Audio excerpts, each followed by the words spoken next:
तो कल अपन पढ़े थे ठीक है, कल अपन पढ़े थे JVM।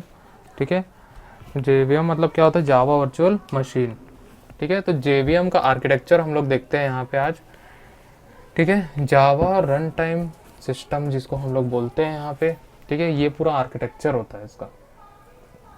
ठीक है, इस आर्किटेक्चर में हम लोग को बहुत सारी चीज़ें देखने मिलती है।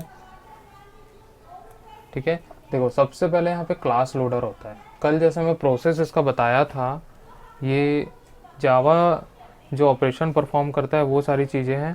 ठीक है, सबसे पहले क्या करता है, कोड को लोड करता है। ठीक है, कोड को वेरीफाई करेगा, एग्जीक्यूट करेगा और रन टाइम प्रोवाइड करेगा। ठीक है, तो सबसे पहले क्लास लोडर आता है इस पे।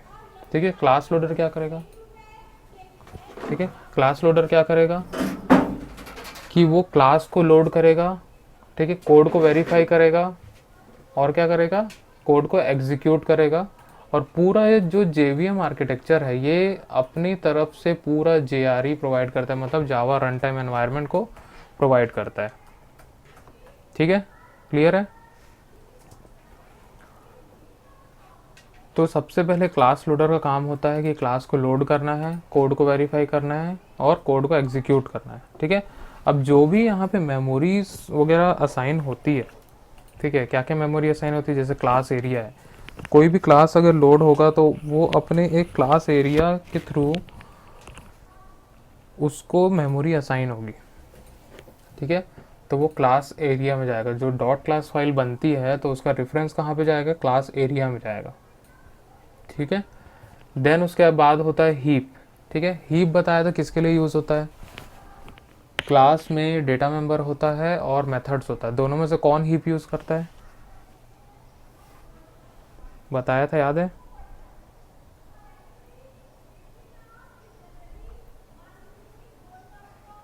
ठीक है, डेटा मेंबर जितने भी होते हैं वो हीप मेमोरी यूज़ करते हैं।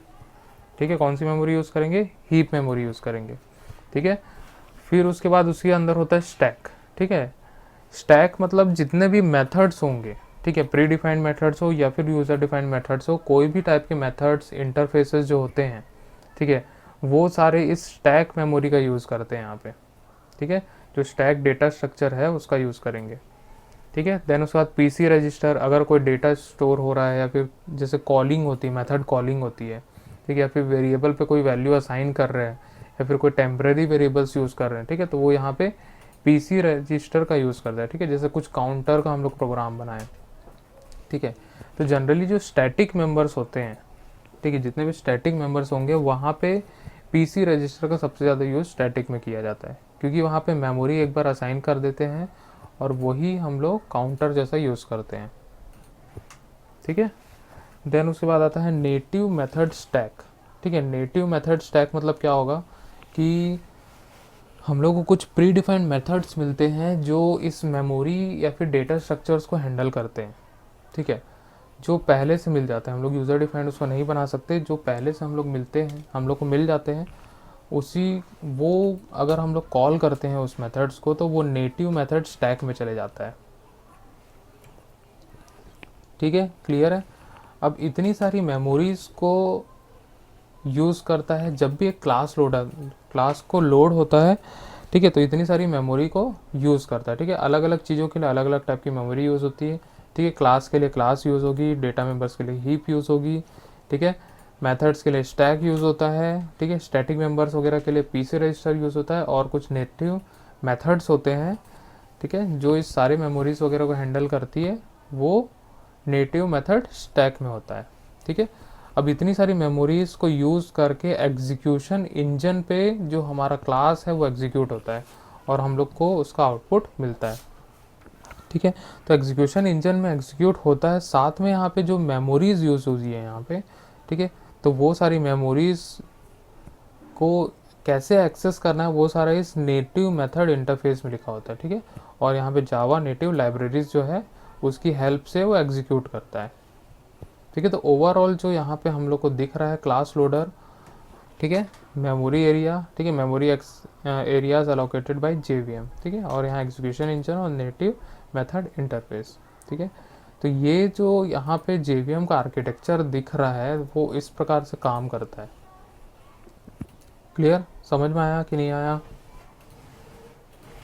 ठीक है, स्क्रीनशॉट ले लो इसका।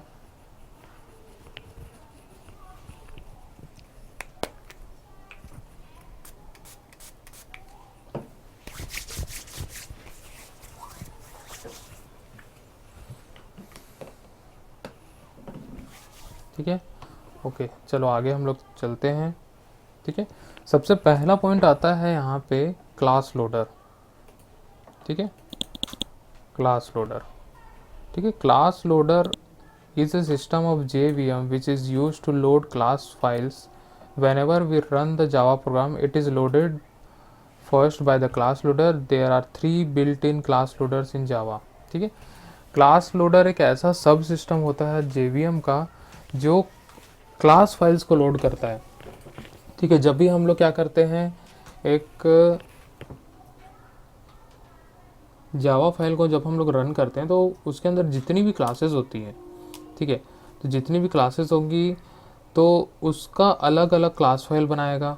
ठीक है, देन जब हम लोग उसको रन करते हैं तो रन करते टाइम क्या होता है, हम लोग क्लास को रन करते हैं। किसको रन करते हैं? हम लोग क्लास को रन करते हैं।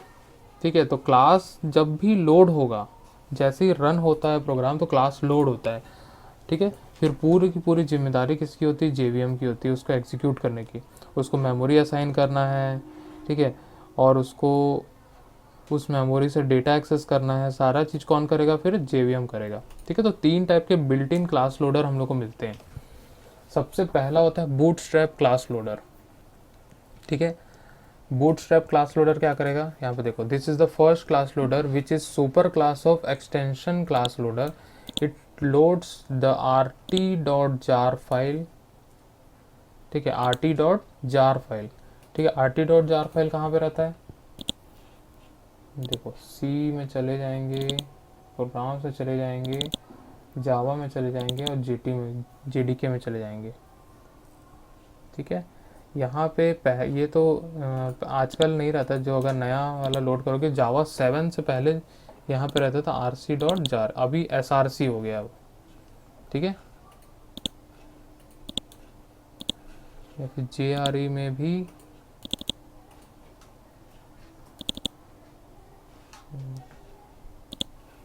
ठीक है, तो यहाँ JDK के अंदर जो एक हम लोग को फाइल मिलती है src.zip। ठीक है, दिख रहा है यहाँ पे जो सिलेक्ट किया हुआ है ये वाला। ठीक है, वो RT नहीं है, src हो गया। ठीक है, जावा 8 से वो src बोलते हैं इसको। ठीक है, तो यहाँ पे अगर देखोगे तो यहाँ पे हम लोग को बहुत सारी चीज़ें मिल जाती है। ठीक है, जावा पूरी लाइब्रेरीज हम लोग को यहाँ मिलती है। ठीक है, देखो यहाँ पे SQL है, ठीक है, टेक्स्ट है, टाइम है, यूटिल है। ठीक है, ये सारा चीज़ यूज़ करेंगे हम लोग 1 by 1। ठीक है, एप्लेट। ठीक है, तो ये सारी चीज़ें हम लोग को मिल जाती है। अगर इसके अंदर जाके देखोगे, जैसे कि मान लो मैं यहाँ पे यूटिल खोलता हूँ। ठीक है, यूटिल के अंदर इतनी सारी हम लोग को जावा फाइल मिलती है। ठीक है, जैसे एब्स्ट्रैक्ट कलेक्शन डॉट जावा है, अगर मैं इसको ओपन करता हूँ, ठीक है, तो ओपन करने से यहाँ पे देख लो पूरी कोडिंग हम लोग को मिलती है यहाँ पे।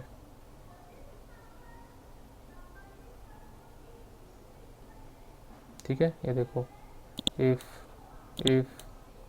ठीक है, इस टाइप की कोडिंग हम लोग को मिल जाती है। ठीक है, तो इसमें जो यहाँ पे जो बूटस्ट्रैप क्लास लोडर है वो क्या करता है, ये src जो हम लोग को जार फाइल मिलती है, ठीक है, इसको लोड करता है वो।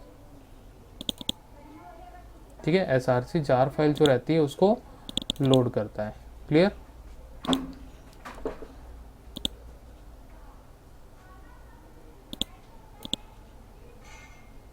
ठीक है, src इसको कर लेते हैं src। ठीक है, src जार फाइल जो है उसको लोड करता है और जितनी भी क्लास फाइल्स होंगी उसके अंदर पे, ठीक है, which contains all class file of Java standard addition like java.lang packages. ठीक है, ये सारा चीज़ अभी दिखाया मैं। ठीक है, जो यहाँ पे दिख रहा है हम लोग को सारे क्या है, वो पैकेजेस है। ठीक है, इस JDK के अंदर जो है सारे पैकेजेस अवेलेबल है। ठीक है, ये सारे पैकेजेस जावा एक्स, java.com, ठीक है, जैसे java.lang यहाँ पर दिखा रहा था ये, ठीक है, इतनी सारे क्लासेस पहले से मिल जाते हैं हम लोग को, ठीक है। तो इसको लोड करता है, इससे जो भी क्लास फाइल बनेगी उसको वो वहाँ पे एग्जीक्यूट करेगा,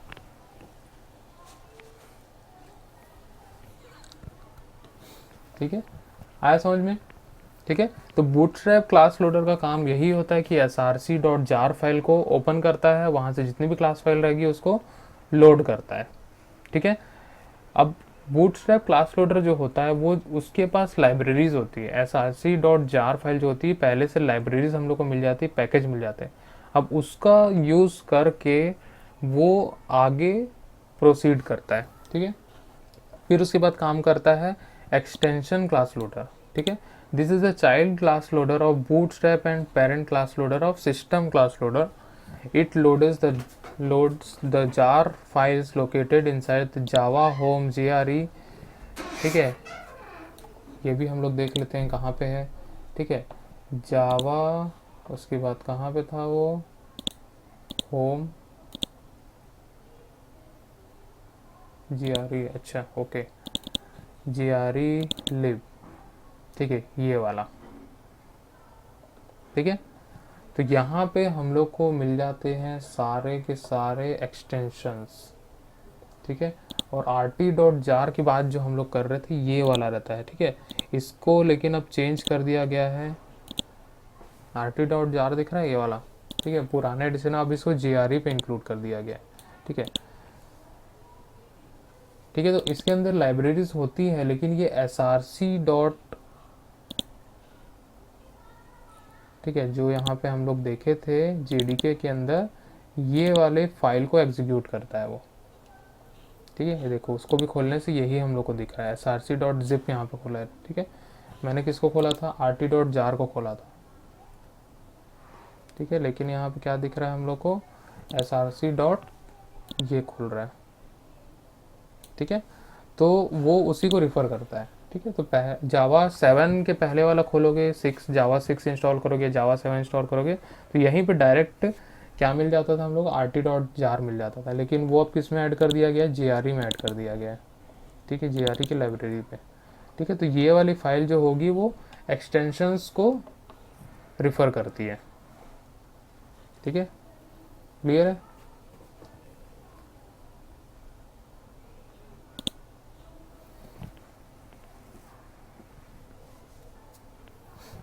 ठीक है, आया कि नहीं आया समझ में, बोलते ही नहीं हो कोई, ठीक है,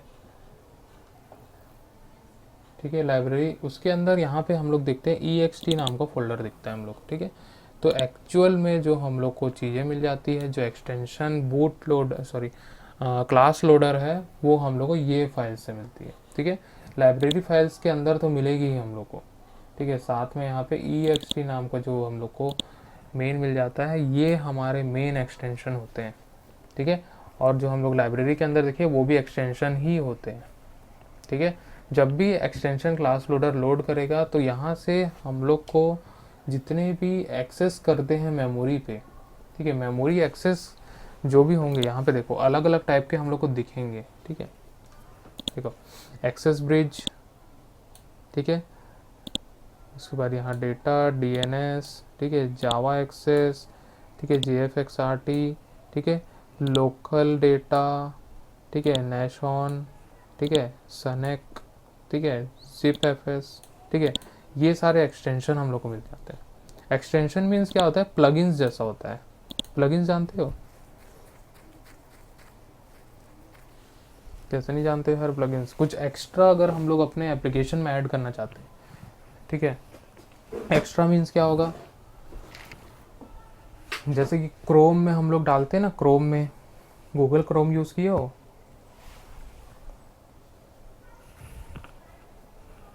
कि गूगल क्रोम में हम लोग, हाँ, तो गूगल क्रोम में हम लोग क्या करते हैं, कुछ कुछ एक्सटेंशन ऐड करते हैं, ठीक है। जैसे एड्स नहीं आना चाहिए तो एड्स के लिए एक्सटेंशन आता है, गूगल मीट के लिए आता है, ठीक है, और भी बहुत सारे ऐसे एक्सटेंशन आते हैं, ठीक है।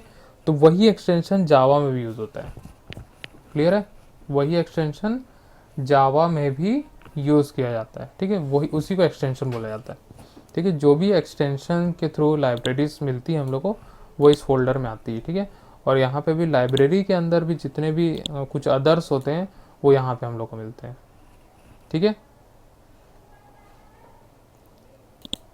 क्लियर है, ठीक है। अब थर्ड आता है सिस्टम एप्लीकेशन क्लास लोडर, ठीक है। This is a child class loader of extension class loader. It loads the class files from class path. By default class path is set to current directory. You can change the class path using cp command or class path command switch, ठीक है। it is also known as application class loader, ठीक है।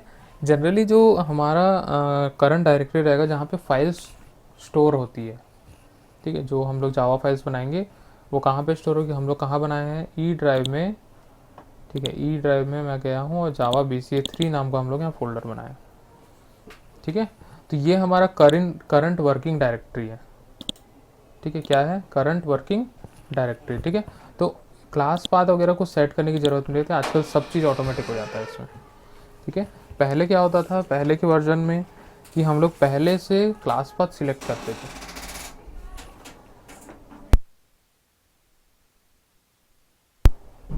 ठीक है। पहले से हम लोग को पहले क्लास पाथ सिलेक्ट करना पड़ता था, वहाँ पे पूरा इस फोल्डर का पाथ हम लोग को देना पड़ता था, तब कहीं जाके ये रन होता था।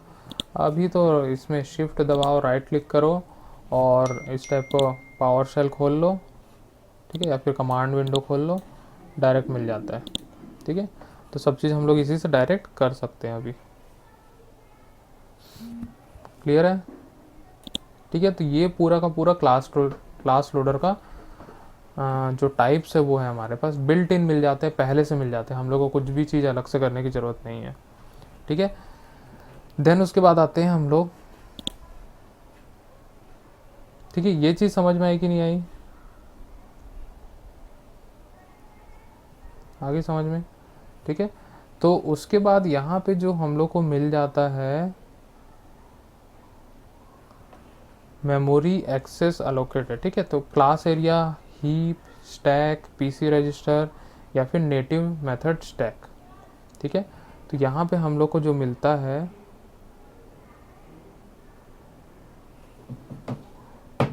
ठीक है, तो ये नेटिव मेथड स्टैक जो है वो पूरी लाइब्रेरीज और इस क्लास लोडर, ठीक है, दोनों के साथ मिल के काम करता है, ठीक है। जो भी डेटा मेंबर्स होगा हीप में स्टोर होगा, जो भी मेथड्स होंगे स्टैक में स्टोर होंगे। ये चीज़ बताने की ज़रूरत है क्या, हीप क्या होता है, स्टैक क्या होता है, पीसी रजिस्टर क्या होता है, ये सब फंडामेंटल्स वाली चीज़ें हैं, ठीक है।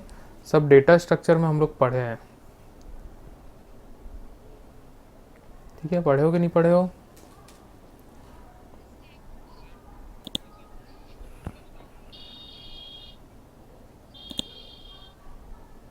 चलो देखते हैं स्टैक, ठीक है। हीप या फिर स्टैक हम लोग देखते हैं, ठीक है। तो रुको एक मिनट में इसका एक इमेज नेट से अपन निकाल लेते हैं, ठीक है। तो उससे ज़्यादा अच्छा समझ में आ जाएगा।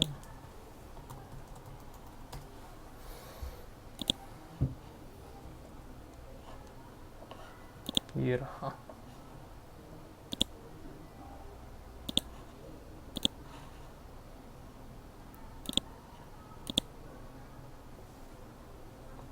ठीक है। देखो एक इमेज दिख रहा है यहाँ पे, इमेज दिख रहा है कि नहीं दिख रहा है, ठीक है, दिख रहा है। तो यहाँ पे देखो ये कॉल स्टैक है, मतलब यहाँ पे देखो ये अलग अलग क्या है, पर्सन, बिल्ड पर्सन, और ये हमारा मेथड्स है, ठीक है। क्या है मेथड, अब ये मेथड जो है हमारे डेटा मेंबर्स पे डिपेंड करता है, ठीक है। अब डेटा मेंबर्स यहाँ पे देखो पर्सन है, ठीक है। पर्सन के ये 3 डेटा मेंबर्स यूज कर रहा है, ठीक है। Integer value, string reference, person reference, ठीक है, ये हो गया, ठीक है। फिर बिल्ड पर्सन जो है ये यूज कर रहा है, मेन जो है वो ये 3 यूज कर रहा है, ठीक है। तो हम लोग को जब इस फंक्शन से या मेथड से कोई भी डेटा मेंबर कॉल करते हैं तो वो स्टैक मेमोरी में उसको एक एक करके लोड करता है। क्या करता है? उसको एक एक करके लोड करता है।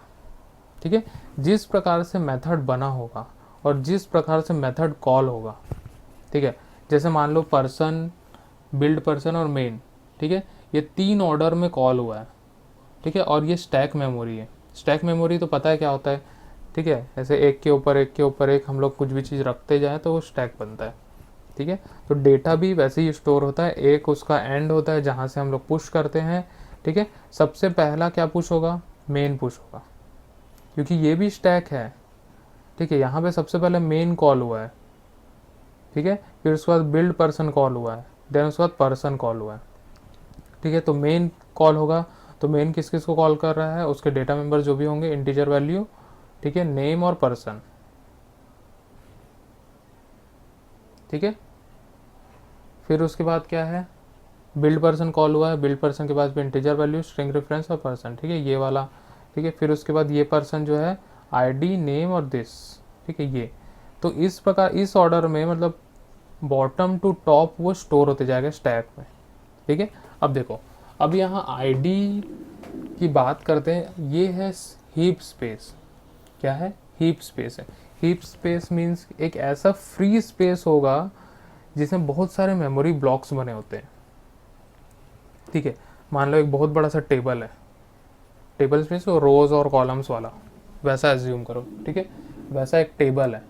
ठीक है, टेबल में अगर मैं एक्सेल में समझाऊं,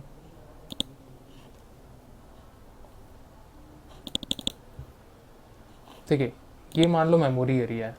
क्या है? मेमोरी एरिया है। ठीक है, हर मेमोरी का अलग अलग क्या होगा? एड्रेस होगा।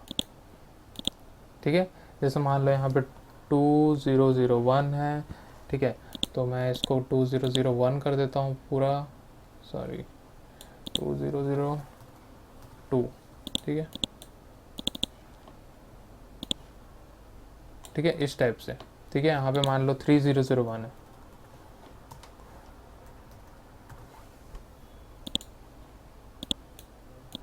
ठीक है, ये पूरी मेमोरीज है। ठीक है, ये पूरी मेमोरीज है, पूरे ऐसे भरे हुए हैं, मान के चलो। ठीक है, क्या है? पूरे भरे हुए हैं ऐसे। ठीक है, पूरे जितने हैं पूरे भरे हुए हैं। अगर मान के चलो कोई भी, जैसे कि एक डेटा मेंबर है हमारे पास, आई डी इक्वल टू 23। ठीक है, ये क्या यूज़ करेगा? ये हीप यूज़ कर रहा है। अब हीप जो यूज़ करेगा, यहाँ पे देखो, इस मेमोरी टर्म में वो कहीं पे भी जाके स्टोर हो सकता है। जैसे मान लो यहाँ पे 3010 में जाके वो क्या हुआ? स्टोर हो गया। ठीक है, मैं रेड कर,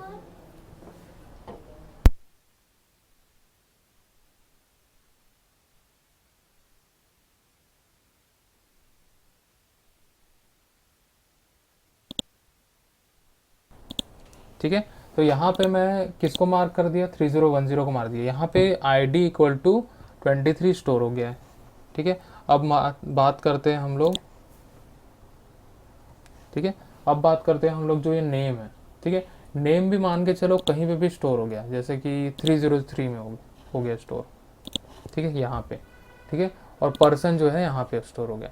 तो रैंडम जो मेमोरी में स्टोर होते जाती है वैल्यूज़, ठीक है, कहीं पे भी स्टोर हो जाएगी। ठीक है, ये रैंडम होता है, कहीं से भी स्टोर हो जाएगा, बस रेफरेंस जो होता है इसका चढ़ते जाता है। ठीक है, जो डेटा मेंबर्स होते हैं उसके लिए ऐसे स्पेसिफिक सीरियली मेमोरी असाइन नहीं की जाती, वो रैंडम होती है, कहीं पे भी स्टोर हो सकती है। ठीक है, इसको बोलते हैं हीप मेमोरी। क्या बोलते हैं हम लोग? Heap memory. ठीक है, इसका रेफरेंस कहाँ डले रहता है? जो हम लोग रेफरेंस वेरिएबल बनाते हैं, यहाँ पे देखो, integer value, string reference, person reference. ठीक है, ये देखो, ये जो स्टैक पे बनता है यहाँ से रेफरेंस डलता है हीप में। ठीक है, एक्चुअल वैल्यू हीप में स्टोर है, एक्चुअल वैल्यू जो है हीप में स्टोर है, लेकिन उसका रेफरेंस कहाँ डाला होगा? स्टैक मेमोरी पे। आया समझ में कैसे लिंकअप हो रहा है? आया कि नहीं आया? ठीक है, तो डेटा मेंबर कहाँ पे स्टोर होता है? हीप मेमोरी में स्टोर होता है, जो एक बड़ा सा मेमोरी स्पेस होता है और उसके अंदर रैंडम ब्लॉक्स बने होते हैं, ठीक है, वहाँ पे जाके स्टोर हो जाते हैं। क्या चीज़? वही तो बता रहा हूँ महाराज।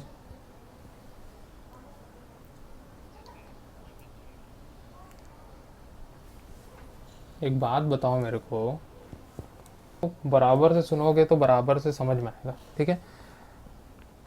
देखो मैं जल्दी से समझा रहा हूँ इसको, ठीक है।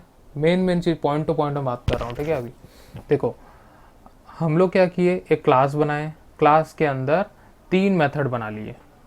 क्या किए हम लोग, एक क्लास बनाए, क्लास के अंदर 3 मेथड बना लिए, ठीक है।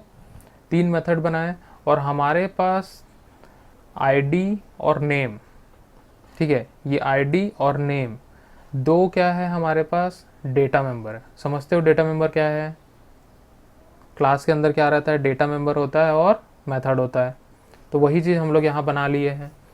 अब जब हम लोग इस क्लास के मेथड को कॉल करेंगे, मेथड कौन कौन से है हमारे पास, मेन, बिल्ड पर्सन और पर्सन, ठीक है। मेन मेथड होता है पब्लिक स्टैटिक वॉइड मेन, ठीक है। जैसे ही क्लास लोड होता है तो मेन फंक्शन रन करता है, सबसे पहला वही होता है, ठीक है। हम लोग बचपन से पढ़ते आ रहे हैं, ठीक है।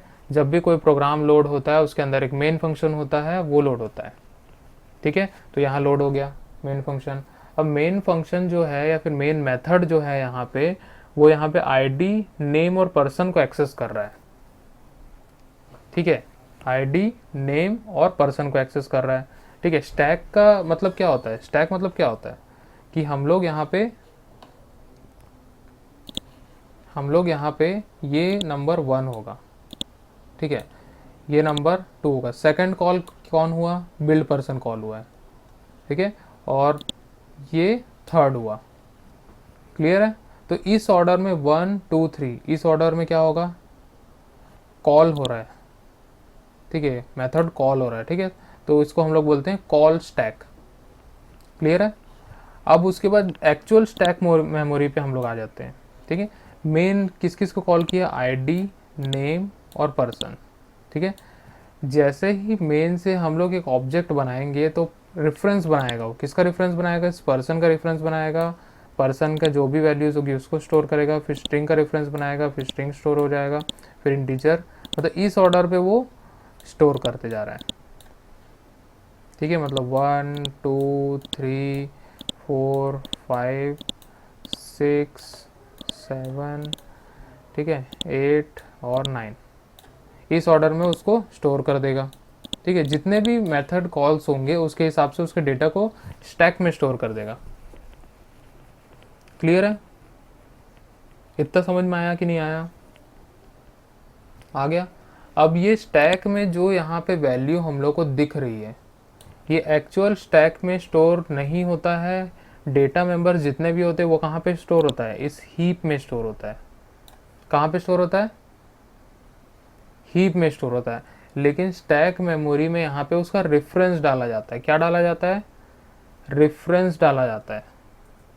रेफरेंस मीन्स क्या होता है, मेमोरी का रेफरेंस मतलब एड्रेस, ठीक है। जो यहाँ पे मैं दिखाया, इतनी कहानी सुनाया एक्सेल में, ये सब क्या है, रेफरेंस है, उसका एड्रेस है। ये 3006 3004, ये सब क्या है, रेफरेंस। क्लियर? समझ में आया कि नहीं आया? ठीक है, तो ये सारे रेफरेंस है, ठीक है। तो एक्चुअल डेटा कहाँ पे स्टोर होगा, हीप मेमोरी में स्टोर होगा। जब भी